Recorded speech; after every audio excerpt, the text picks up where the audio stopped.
Welcome to our channel, ladies and gentlemen, and I want to say thank you very much for the support that I'm receiving from you guys. I want to thank Mr. Smith from Illinois, USA. Mr. Smith, with your family, I received your gift. Thank you very much. May God bless you. I just want to take this opportunity again to thank the bold. The bold has been very instrumental in sharing most of my videos. Is should I say, an enigma in that field.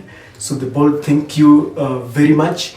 So ladies and gentlemen, for the subscribers who are in the channel, I'm humbled. May God bless you. If you are new in the channel, a humble request, kindly click the subscribe button and don't forget to click the notification bell so that whenever we do another video like this, then YouTube will automatically notify you. Please give this video very many likes so that YouTube can recommend it to many viewers. And I want to start by asking you, ladies and gentlemen, who is misadvising William Ruto in State House? I'm asking this because we all know that William Ruto is a cunning and shrewd politician. He is a man who has got a wealth of experience, politically speaking. Because William Ruto started his politics way back in the late President Daniel Moi's regime, and he became an assistant minister. Being an assistant minister then means that he was close to power. And then in the Kibaki government, William Ruto became a minister for agriculture, and then later a minister of higher education. Not to mention that he became the deputy president in the Uhuru government. So this gives him a wealth of experience, an experience that is compared to none, only to the enigma of politics, Raila Amolo Odinga. And this has informed very many decisions that William Ruto makes. I don't understand why, with all this experience, he has changed immediately after taking oath of office. Because William Ruto has witnessed in 2002 when Kibaki defeated the late President Moi. That was like a revolution and the only election that many Kenyans feel was credible, free and verifiable. But in 2007, when Ruto teamed up with Raila Odinga and Kibaki ascended to power by force, people were in the streets contesting the win of Kibaki. And in 2013 and 2017, when Ruto teamed up with Uhuru Kenyatta, they both ascended to power in an environment that was very chaotic. The ODM supporters were all over in the streets contesting their victory. And why am I bringing this, ladies and gentlemen? I'm bringing this to you because Ruto is the luckiest president of all. He ascended to power in a very peaceful environment. No one went to the streets. Even though the Raila supporters, the Azimio supporters, were dissatisfied with the outcome of both the IEBC and the Supreme Court, they decided to stay at home. And this is because their leader, Raila Odinga, advised them not to go to the streets. But William Ruto has misconstrued the facts, and he feels that this means that the Raila supporters are now tired of him. And as a result of this, he is secretly planning a takeover. He wants to take over the supporters of Raila Odinga. I must admit that it is not bad politically to try and inherit someone's supporters because they are all Kenyans. And depending on how you play your cards, you can easily become their kingpin, become their leader. But my main concern why I feel that William Ruto is being misadvised is because the way, the motive and the way he's planning this is definitely going to fail. He recently invited Miguna into the country. And if you look at the speed with which Miguna is playing his politics, it tells you that he's a man who is bound to fail. He has continued with his tweets now, and he has converted them into verbal exchange. He's still calling Raila Odinga the people's conman, and mentions Uhuru Kenyatta as a despot. Many have asked this question. And when Miguna attended an interview at NTV with Joe Ageyo, he was asked why or what, how he feels after realizing that the people who received him from Canada are the very, very people who ejected him when he was going to exile, and he intentionally boycotted that question. He never answered it. But back to President William Ruto. As I mentioned, if William Ruto wants a takeover from Raila Amolo Odinga, then I think someone needs to advise him properly.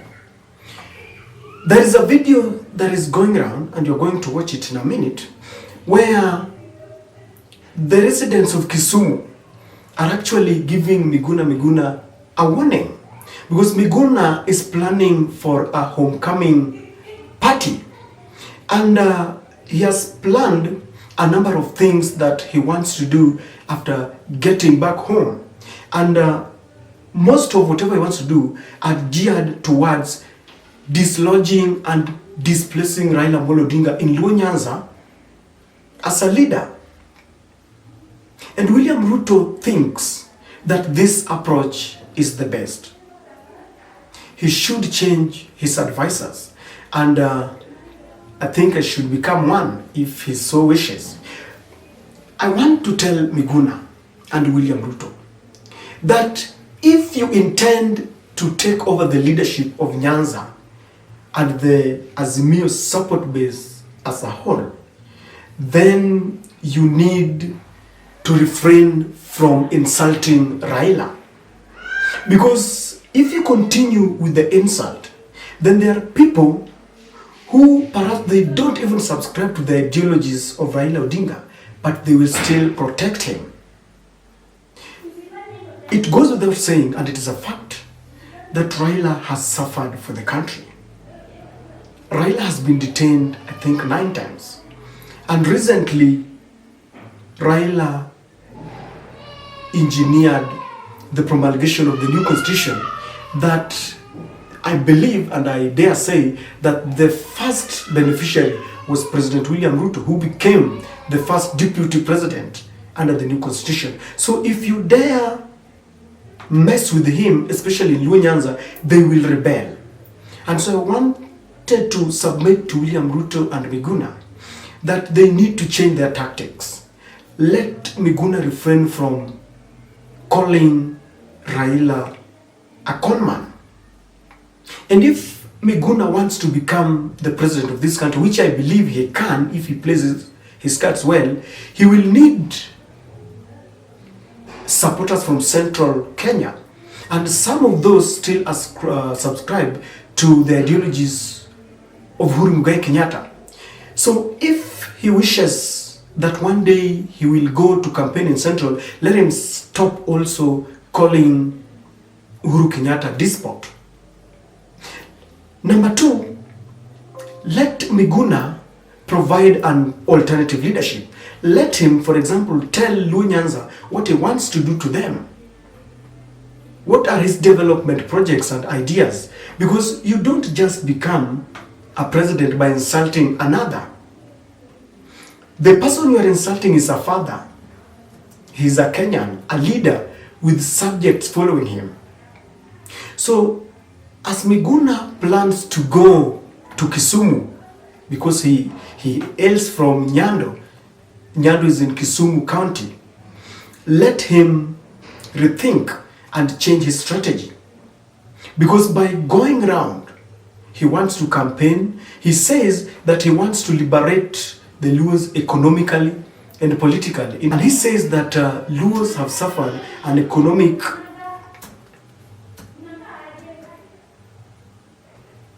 And so as Miguna goes there, let him listen to the people who are giving him this warning.